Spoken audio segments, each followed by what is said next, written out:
You people always ruin expensive things. The words sliced through the rooftop restaurant so sharply that even the piano player missed a note. Conversations died one table at a time. Crystal glasses hovered halfway to painted lips. Waiters froze beside flickering candles. And in the center of it all, Naomi Brooks stood perfectly still with a silver tray trembling slightly in her hands while red wine dripped slowly down the sleeve of billionaire Charles Whitmore's custom Italian jacket. Rain clouds rolled over Manhattan beyond the glass walls of the rooftop dining room, turning the city lights blurry and cold. Naomi swallowed once. "I'm sorry, sir," she said quietly. Her voice was calm, almost gentle, but the silence around her made every syllable feel painfully loud. Charles stared at the stain on his sleeve as though it offended him personally. At 48, he was the kind of man financial magazines called untouchable. The kind of man who bought companies over breakfast and ruined careers before lunch. Everything about him looked sharp.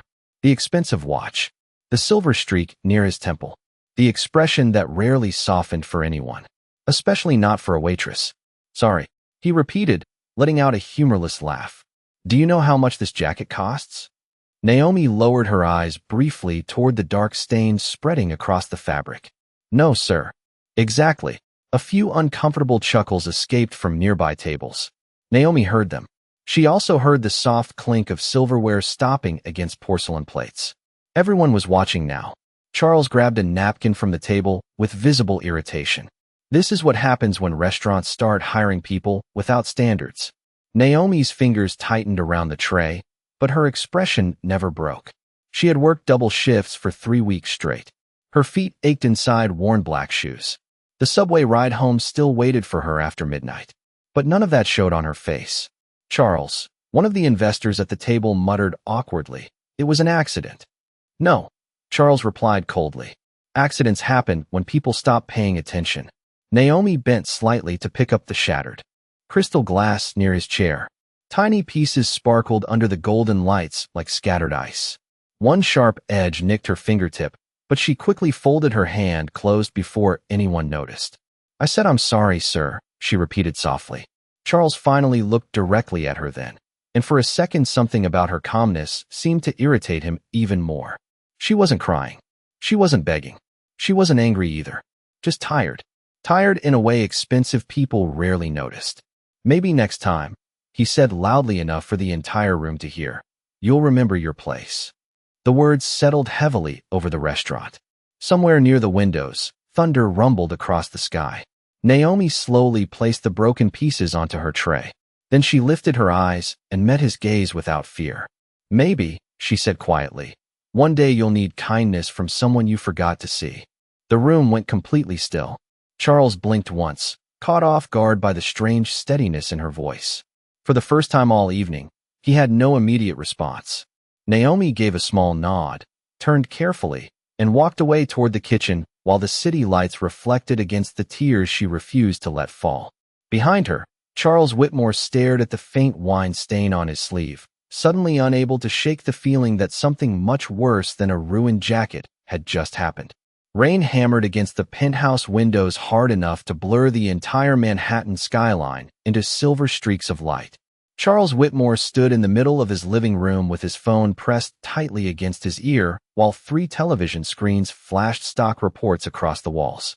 The city below looked restless beneath the storm, but inside the 73rd floor penthouse, everything remained polished, expensive, and painfully quiet. "Move the Singapore call to 8:30. Charles said sharply as he loosened his tie. "No excuses. I want the numbers finalized before the Tokyo market opens." Across the room, 10-year-old Ethan Whitmore sat curled near the massive window with noise-canceling headphones around his neck and a sketchpad balanced on his knees. He had been drawing the same subway tunnel for almost an hour. Dark pencil lines, tiny figures, exit signs glowing like little squares of safety. Charles barely noticed. He walked past his son toward the marble kitchen island while his assistant continued speaking through the phone. "Sir, the board is asking about tomorrow's interview. Handle it." Charles opened the refrigerator and grabbed a bottle of sparkling water.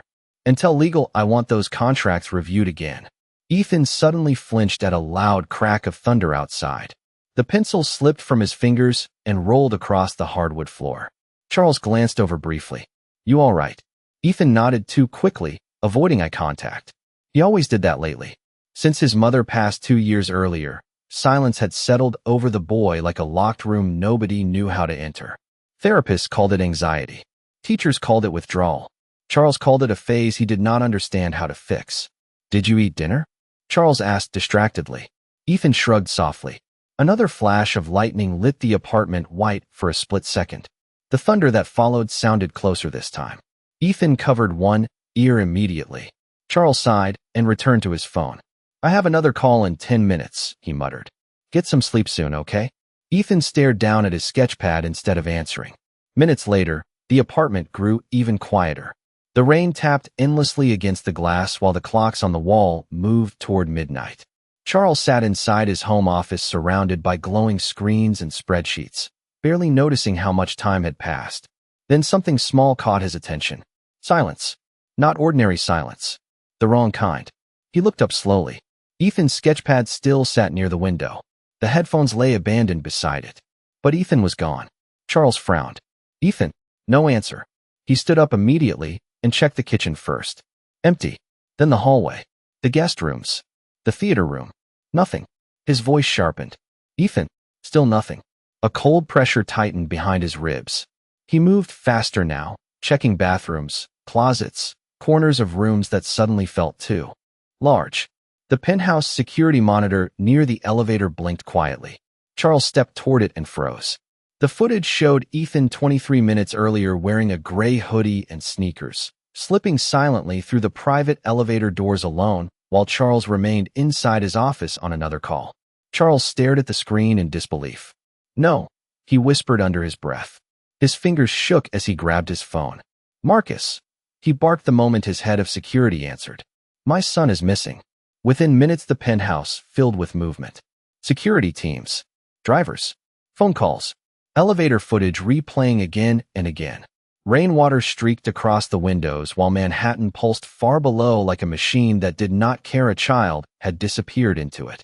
Charles stood motionless beside Ethan's abandoned sketchpad. Slowly, his eyes dropped to the final drawing his son had left behind. A dark subway station beneath heavy rain. And in the corner, written in tiny, uneven pencil letters, were 4 words that made Charles feel suddenly colder than the storm outside. Too loud. Need to hide. The downtown subway station smelled like wet concrete, old metal, and rain carried in on hundreds of shoes. Naomi Brooks stepped off the last train just after 1 a.m. with exhaustion weighing heavily in her legs. Her apron was folded inside her canvas bag beside a half-finished sandwich she had been too busy to eat during her shift. Outside, thunder rolled between the buildings while water streamed down the station stairs in thin silver lines. Most people rushed through the terminal with heads lowered and phones glowing in their hands, desperate to get home before the storm worsened. Naomi moved more slowly. Her body was tired, but years of late-night train rides had taught her to notice things other people ignored. The crying woman near the ticket machine. The homeless veteran asleep beside the vending machines. The teenager pacing too fast near the tracks. That was why she noticed the little boy almost immediately. He sat alone beneath the flickering light at the far end of the platform with his hood pulled low over his face. His sneakers tapped nervously against the concrete floor in uneven rhythms, while both hands pressed tightly over his ears. People passed him without stopping. A couple glanced his way briefly before hurrying off. Somewhere farther down the station, a train screeched violently against the rails, and the boy flinched so hard his entire body folded inward. Naomi slowed. Something about him felt wrong. Not dangerous. Lost. She carefully approached halfway before stopping herself. Hey, she said softly, keeping her voice low enough not to startle him. No response. The boy's breathing looked shallow and uneven beneath the oversized gray hoodie. Naomi noticed immediately that his clothes were expensive. Clean sneakers. Tailored sweatpants. Definitely not a child who normally wandered subway stations alone after midnight. She also noticed the panic in the tiny movements he could not control. The rigid shoulders. The trembling fingers. The way every loud sound made him shut down further. Naomi glanced around. No parent. No police officer. Nobody looking for him.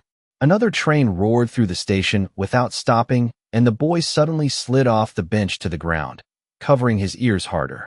A few people stared. One man muttered something under his breath and walked away. Naomi's expression softened immediately. Very slowly, she lowered herself onto the cold concrete floor several feet away from him instead of standing over him. She did not touch him, did not ask too many questions. She simply sat quietly beside him while the storm rattled through the tunnels. "Okay," she whispered gently. "We can stay here for a minute." The boy peeked at her through shaking fingers, but said nothing. Naomi reached into her bag and pulled out the unopened sandwich wrapped in paper from the restaurant kitchen. "I had a long night too," she said softly. "You do not have to talk if you do not want to." For nearly 30 seconds, neither of them spoke. Crowds came and went around them like waves. Then the boy's eyes slowly shifted toward the sandwich. Naomi carefully placed it on the ground between them before leaning back against the tiled wall. "My little brother used to hate loud places," she murmured after a while. "Subways were the worst." The boy's fingers loosened slightly from his ears. Naomi noticed immediately, but pretended not to. What helped him, she continued quietly, was counting things he could see. She glanced upward toward the ceiling lights. "Like those 5 broken tiles over there." The boy followed her gaze before he could stop himself. Naomi smiled faintly. "See? Your brain is already doing better than the storm." Another rumble of thunder echoed through the tunnel, but this time the boy did not collapse inward completely. His breathing remained shaky, but steadier now. After another long silence, his small voice finally emerged almost too quietly to hear. "I cannot go home yet." Naomi looked at him carefully then. "Okay," she said gently. "Then we will figure out where you can feel safe first." The boy lowered his hood just enough for the platform light to finally touch his face. And the moment Naomi recognized him from the giant family photo she had seen all over the financial magazines near the restaurant bar, her heart skipped hard in her chest. Ethan Whitmore. Naomi stared at the boy beside her while rainwater dripped steadily from the subway, sealing onto the tracks below. Ethan Whitmore. Even with the oversized hoodie and frightened expression, there was no mistaking those eyes. The same pale blue eyes that appeared beside Charles Whitmore in magazine covers displayed near the hostess stand at the restaurant every month. For one strange second, Naomi almost laughed at the impossible coincidence. Out of 8 million people in New York City, she had somehow ended up sitting on a subway floor at 1:30 in the morning beside the son of the man who humiliated her only hours earlier. Ethan pulled his knees closer to his chest the moment another train thundered through the station. Naomi looked away carefully, pretending not to recognize him at all. The last thing the boy needed was panic layered on top of panic. "You hungry?" she asked gently instead. Ethan hesitated before giving the smallest nod. Naomi slid the sandwich a little closer. He unwrapped it slowly with trembling fingers like someone afraid to make too much noise. Across the platform, an electronic announcement crackled overhead, causing Ethan to flinch again.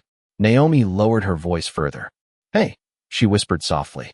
"Look at me for 1 second." Ethan obeyed cautiously. "You are safe right now. Nothing bad is happening in this station." He swallowed hard. "My dad is probably mad."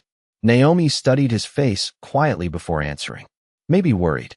Ethan looked down at the sandwich. "He gets mad first." Something about the way he said it made Naomi's chest ache unexpectedly. Not because the boy sounded spoiled, because he sounded lonely. She reached carefully into her canvas bag again and pulled out a folded napkin from the restaurant. Without saying anything, she began folding it slowly in her lap. One corner, then another. Ethan watched despite himself. "What are you making?" he asked quietly after a minute. "A crane," Naomi replied. "My mother used to make them when the electricity went out during storms." Ethan stared at her hands moving gently through the folds. "Does it work?" Naomi smiled faintly. "Sometimes." The tiny paper bird slowly took shape beneath the harsh subway lights. Ethan's breathing steadied little by little while he watched. Naomi waited until his shoulders relaxed slightly before speaking again. "Do you know your father's phone number?" Ethan immediately tensed again. "I do not want to go home yet." Naomi nodded slowly. "Okay." She did not argue, did not pressure him. She simply held the finished paper crane toward him. Ethan stared at it for a second before carefully taking it into his hands. "You made that fast," he murmured. "Years of practice." Another silence settled between them, softer this time. Naomi glanced toward the storm outside the station entrance. Her own apartment was still 40 minutes away by train. Her feet hurt. Her head hurt. But none of that mattered now.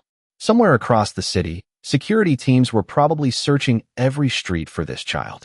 And despite everything Charles Whitmore had said to her, she could not leave his son sitting alone underground at nearly 2 in the morning. Naomi finally reached into her pocket and pulled out her phone. Ethan noticed. Immediately. "Please," he whispered, panic flashing across his face again. "Do not call him yet." Naomi looked at him carefully. "Ethan, your father is probably terrified right now." The boy's eyes dropped instantly. "I just needed quiet," he admitted in a tiny voice. "Everybody keeps talking all the time." Naomi felt something twist painfully inside her chest. She slowly crouched closer, but still gave him space. "Then let us do this slowly," she said gently. "I will call him. But I promise nobody is going to rush you." Ethan stared at the little paper crane in his hands while Naomi searched for Charles Whitmore's number online. The moment the call finally connected, the line picked up almost instantly. "This is Whitmore." His voice sounded sharp, exhausted, and dangerously tight. Naomi closed her eyes briefly at the sound of it. "Mr. Whitmore," she said quietly, "your son is safe." Complete silence hit the line. Then she heard something unexpected on the other end. A shaky breath. Charles Whitmore arrived at the subway station 13 minutes later with rain soaking the shoulders of his dark overcoat and fear written openly across his face for the first time in years. 2 security vehicles pulled up outside the entrance behind him, but he ignored the men calling his name as he rushed down the station stairs 2 at a time. His polished shoes splashed through rainwater gathering near the platform edges while exhausted commuters stared at him without recognition. Nothing about him looked like the composed billionaire from magazine covers now. His hair was damp from the storm. His breathing uneven. His eyes searching desperately through the harsh fluorescent lights. Then he saw Ethan. The boy sat on the concrete floor beneath the station map with his hood lowered and a small paper crane resting carefully in his hands. Beside him sat Naomi Brooks, leaning quietly against the tiled wall with her canvas bag beside her feet. Ethan looked calmer than he had in months. Charles stopped walking so suddenly that one of his security guards nearly ran into him from behind. For a moment, he could not speak. Relief hit him first, so hard it almost hurt. Then confusion followed. Immediately after, because Ethan was sitting close to Naomi, close enough that their shoulders nearly touched, and his son hated being close to strangers. Charles took one careful step forward. "Ethan." The boy looked up immediately, and the tiny calm Naomi had spent the last hour building cracked apart in seconds. Ethan's fingers tightened around the paper crane. His breathing grew shallow again. Charles saw it happen instantly. "Hey," he said quickly, softening his voice. "It is okay. You are okay." But Ethan lowered his eyes toward the floor instead of moving toward him. The security guards behind Charles exchanged uncertain glances while subway announcements echoed overhead. Naomi slowly stood up between them, not blocking Charles, just creating a quieter space. "Please do not rush him," she said gently. Charles finally looked directly at her for the first time since arriving. Recognition flashed across his face immediately. The waitress, the woman from the restaurant. Rainwater dripped from the edge of his coat, while silence settled heavily between them. Naomi noticed the exact second he remembered what he said to her earlier that night.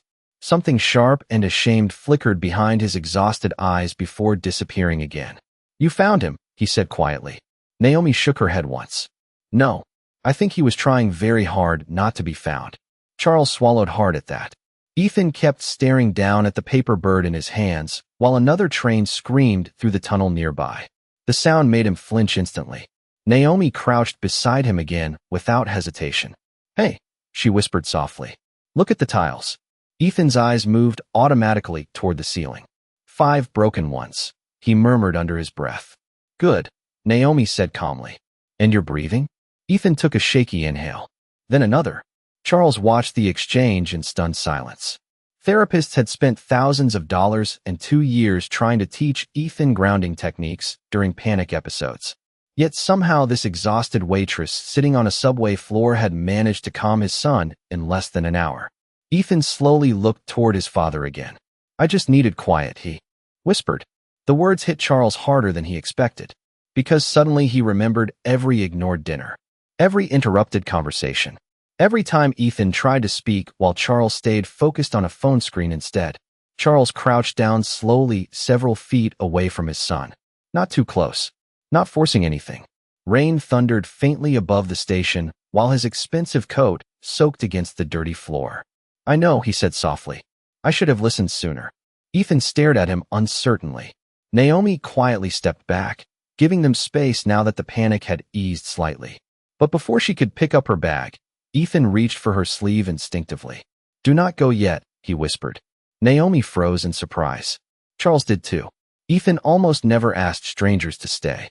Naomi glanced between father and son before sitting back down beside the boy again. The tiny paper crane rested carefully between Ethan's palms while subway lights flickered softly overhead.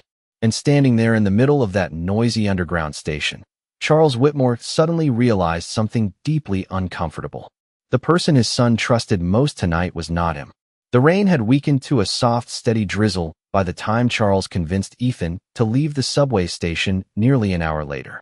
The city above looked washed clean beneath the pale glow of streetlights while black SUVs lined the curb outside like silent shadows. Ethan walked beside Naomi instead of beside his father, still clutching the small paper crane carefully in one hand. Charles noticed it immediately and said nothing. For once in his life, he did not know how to fix what stood broken in front of him. One of the security guards stepped forward quickly. Sir, the doctors are waiting back at the penthouse. Ethan stopped walking the moment he heard the word doctors. Naomi felt the hesitation instantly. Too many people? She asked softly. Ethan nodded once. Charles rubbed a tired hand across his face. The deep lines beneath his eyes suddenly made him look older than 48. What do you need right now? He asked his son carefully. Ethan stared down at the wet sidewalk for several seconds. Before answering, quiet. Naomi glanced toward Charles. Maybe not the penthouse tonight, she suggested gently. One of the guards looked shocked enough to interrupt immediately. Sir, we cannot just. Charles lifted one hand without taking his eyes off Ethan. The guard fell silent. For the first time in years, Charles Whitmore ignored professional advice without argument. Fine, he said quietly. No doctors tonight. Ethan's shoulders loosened slightly beneath the gray hoodie. Naomi noticed the tiny shift and smiled faintly. There is a 24-hour diner 2 blocks from here, she offered. Usually empty this late. Charles looked surprised. You are staying? Naomi adjusted the strap of her canvas bag against her shoulder. He asked me to. The answer landed strangely between them. Simple. Honest. Impossible to argue with. 10 minutes later, they sat inside a small corner diner, glowing gold against the dark, wet streets of Manhattan. A sleepy waitress refilled coffee cups beneath old jazz music humming softly from ceiling speakers, while Ethan sat quietly in the booth beside Naomi, drawing invisible patterns in the condensation on his water glass. Charles sat across from them in silence, his expensive coat folded beside him, looking strangely out of place beneath the flickering neon lights. The waitress brought pancakes Ethan barely touched before disappearing again. Naomi stirred cream slowly into her coffee. He likes patterns when he is overwhelmed, she explained gently without looking up. It gives his brain something predictable. Charles stared at his son's fingertips moving through the water rings on the table. How do you know that? Naomi hesitated briefly. My younger brother Marcus was diagnosed with sensory processing disorder when he was 6. Charles looked up fully for the first time. Naomi's voice remained calm, but softer now. Crowds were hard for him. Loud sounds too. People thought he was rude because he shut down around strangers. Ethan glanced at her quietly from beside the window. Naomi smiled faintly toward him. But really, he just felt everything too loudly. Charles lowered his eyes slowly. The sentence lingered in his chest. Uncomfortably, because suddenly Ethan's behavior over the last 2 years no longer looked distant or difficult. It looked exhausted. The diner lights reflected softly against the window while rainwater streamed down the glass outside. Naomi reached into her bag for her wallet when the check finally arrived, but Charles immediately slid his black card across the table first. Their fingers nearly brushed for half a second before Naomi pulled her hand back. An awkward silence followed. Then Charles spoke quietly without looking at her. I owe you an apology. Naomi blinked once in surprise. Charles stared down at the untouched coffee between his hands. What I said tonight at the restaurant. He stopped briefly as though the words themselves felt unfamiliar. You did not deserve that. Naomi studied him carefully. The arrogance from earlier had disappeared completely. What remained looked heavier. Human. Tired. She finally leaned back against the booth slowly. No, she answered softly. I did not. Ethan looked between them silently while the neon diner sign buzzed overhead. Charles exhaled shakily and rubbed one hand across his jaw. Thank you, he said after a long pause, for staying with him. Naomi looked toward Ethan beside her. The boy had finally started eating small bites of pancake while absent-mindedly turning the paper crane in his hands beneath the warm yellow lights. Nobody should feel alone during a panic attack, she murmured quietly. Charles swallowed hard at those words because deep down he knew exactly who she was really talking about. By the time the diner clock crept past 3 in the morning, the storm outside had faded into a cold mist drifting through the empty Manhattan streets. Ethan had finally fallen asleep against the booth beside Naomi, his small hand still loosely holding the paper crane against his chest. The soft neon glow from the diner window painted pale colors across his tired face, while quiet jazz continued humming from somewhere near the kitchen. Charles sat across from them in silence, watching his son sleep with an expression Naomi could not fully read. Relief was there. Guilt too. Maybe something else underneath both. The waitress quietly refilled Naomi's coffee one last time before locking the diner entrance for the night. You all can stay a little longer, she whispered kindly. No rush. Naomi smiled gratefully. Thank you. Charles glanced toward the sleeping boy again before lowering his voice. He has not slept peacefully in months. Naomi wrapped both hands around the warm coffee mug. When people spend too long pretending they are okay, she said softly, their bodies stop believing them. Charles looked at her carefully then. You talk like a therapist. Naomi let out the faintest laugh. No, just someone who had to grow up fast. Another quiet settled between them. Outside, headlights reflected against wet pavement while early morning delivery trucks moved through the city. Charles loosened his tie completely now, no longer looking like the untouchable billionaire who controlled boardrooms and headlines. He simply looked exhausted.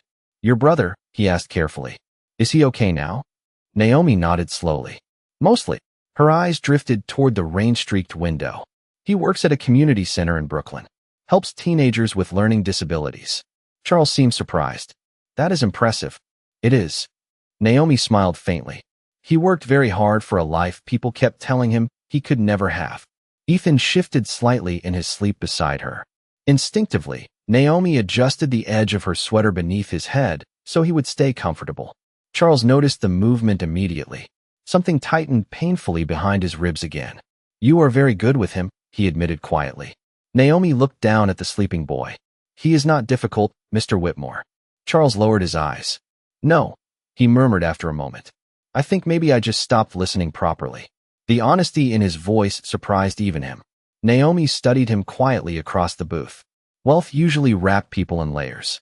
Ego, defensiveness, distance. But tonight those layers looked cracked wide open. Charles rubbed one hand slowly across his face before speaking again. I looked into every specialist money could buy after my wife died, he confessed softly. Doctors, therapists, schools. His voice roughened slightly. None of them could tell me why my son looked afraid every time he came home. Naomi remained quiet, letting him continue. Tonight was the first time I realized. He stopped briefly, struggling with the words. Maybe he was not afraid of home. Maybe he was afraid of feeling invisible inside it. The diner suddenly felt even quieter after that. Naomi's expression softened, not with pity, but understanding. Children notice absence differently than adults do, she said gently. Adults think being physically present is enough. Charles stared down at his untouched coffee. Every ignored conversation suddenly replayed in his mind with brutal clarity. Every distracted nod.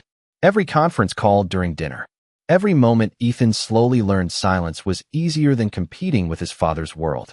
Then Naomi reached down carefully and picked up Ethan's abandoned sketchpad that had slipped partially from his backpack near the booth. He brought this with him, she said softly. Charles took it hesitantly. Inside were dozens of detailed pencil drawings. Subway tunnels, rainstorms, empty hallways, tiny figures standing alone beneath giant buildings. Charles turned each page more slowly than the last. Then he stopped completely on one particular drawing. A boy sitting alone inside a massive apartment while a man stood nearby, speaking into a glowing phone. Charles stared at the sketch, so long his eyes blurred slightly. He drew this? Naomi nodded once. Charles swallowed hard. I was in the room. Naomi looked at him gently across the booth while the city outside slowly moved toward dawn. Sometimes, she whispered softly, children stop asking to be noticed when they think nobody is looking anyway.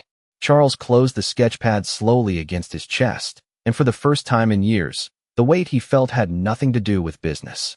Morning arrived quietly over Manhattan, pale sunlight slipping between skyscrapers still wet from the storm.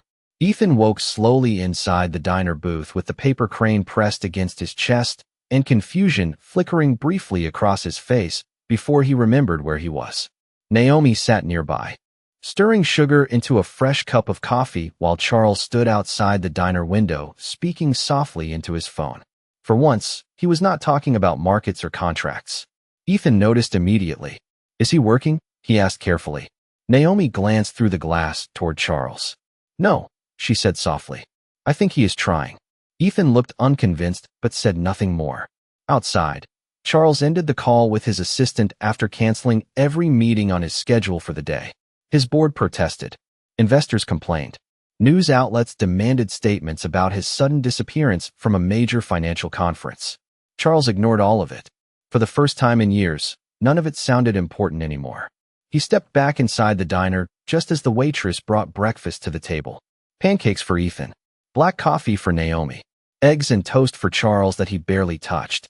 Ethan quietly pushed blueberries into neat little rows along his plate, while Naomi folded another paper crane from a napkin wrapper beside him. Can I learn? Ethan asked suddenly. Naomi smiled. Of course. Charles watched silently while her hands guided Ethan's smaller ones through each careful fold. The boy's face remained serious with concentration, but there was something lighter in him now, something calmer. Charles realized with painful clarity that he had not seen his son look genuinely focused on anything in months. Then Ethan spoke again without looking up. Most adults talk too much. Naomi hid a faint smile behind her coffee cup. Charles blinked once. That is probably true, he admitted carefully. Ethan folded another corner slowly. They always pretend. Charles leaned back slightly in the booth. Pretend what? Ethan finally looked at him directly. That they care more about people than money. The words landed heavily against the quiet clatter of dishes around them. Charles opened his mouth to answer, but nothing came out immediately. Because deep down, he knew Ethan was not talking about strangers. Naomi remained still beside the boy, giving Charles room to respond honestly. After a long silence, Charles finally spoke quietly.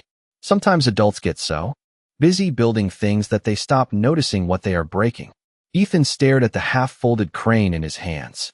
Mom used to notice, he whispered softly. The sentence nearly shattered something inside Charles. Naomi lowered her eyes respectfully, while grief moved silently through the booth like another person sitting with them. Charles swallowed hard. I know, he said quietly. Ethan looked toward the diner window where sunlight now glowed against the wet streets outside. After she died, he murmured, everybody kept telling me to be strong. His fingers tightened around the paper. But nobody asked if I was scared. Charles stared at his son as though hearing him for the first time in years. The truth was unbearable because it was simple. Ethan had not become distant after losing his mother. He had become lonely, and Charles had mistaken silence for healing. Naomi gently slid the completed paper crane toward Ethan.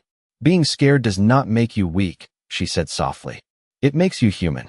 Ethan looked at her quietly before nodding once. Charles lowered his eyes toward his untouched breakfast, suddenly unable to speak around the pressure in his throat. Then Ethan surprised them both. He reached across the booth and placed the tiny paper crane carefully into his father's hand. You can keep this one, he said softly. Charles stared at the fragile, folded paper resting against his palm. Such a small thing. Cheap napkin paper from a 24-hour diner. Yet somehow it felt more valuable than anything inside his penthouse. He looked up slowly at Naomi across the table. I do not know how to thank you for tonight, he admitted quietly. Naomi shook her head gently. You do not owe me anything. Charles let out a faint, humorless laugh. That is not true. Morning traffic slowly filled the streets outside, while sunlight spread through the diner windows. Ethan leaned sleepily against the booth beside Naomi again, calmer now than he had been in a very long time.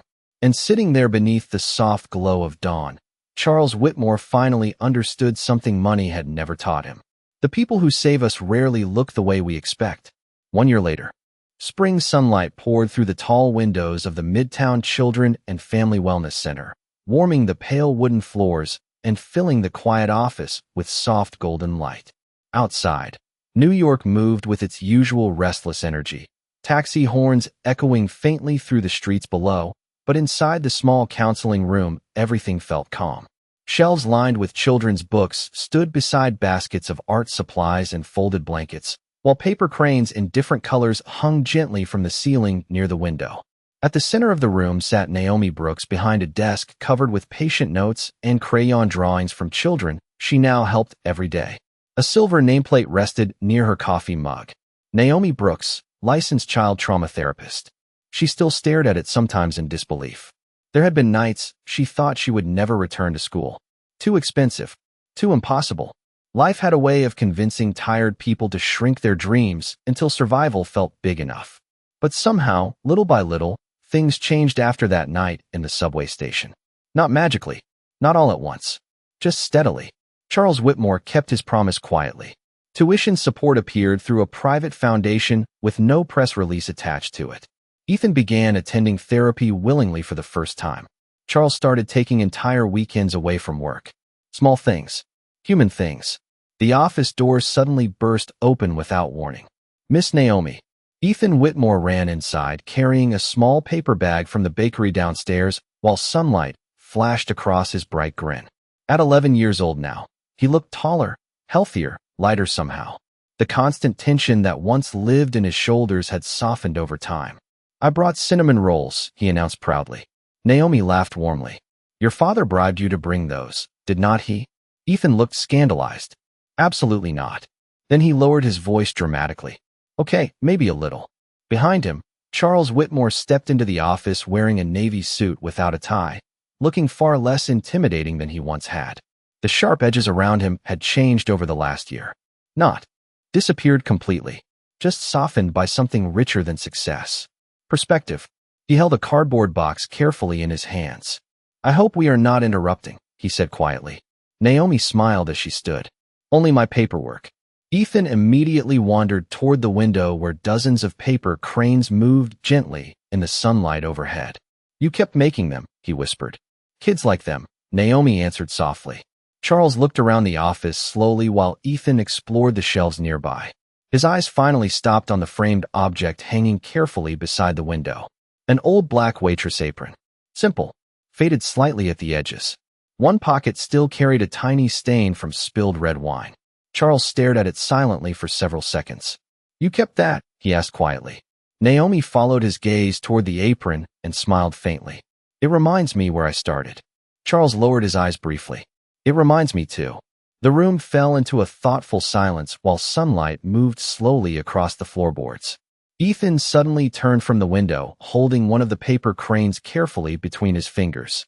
Dad says heroes wear suits, he announced matter-of-factly. Naomi raised an eyebrow playfully. Does he now? Ethan nodded seriously before looking at the old apron framed on the wall. I think heroes wear aprons. Charles closed his eyes briefly as emotion crossed his face too quickly to hide. Naomi looked at Ethan standing beneath the paper cranes with sunlight warming his hair and felt something settle quietly inside her chest. Peace maybe. Or simply proof that kindness leaves marks people carry forever. Charles stepped closer to the framed apron near the window.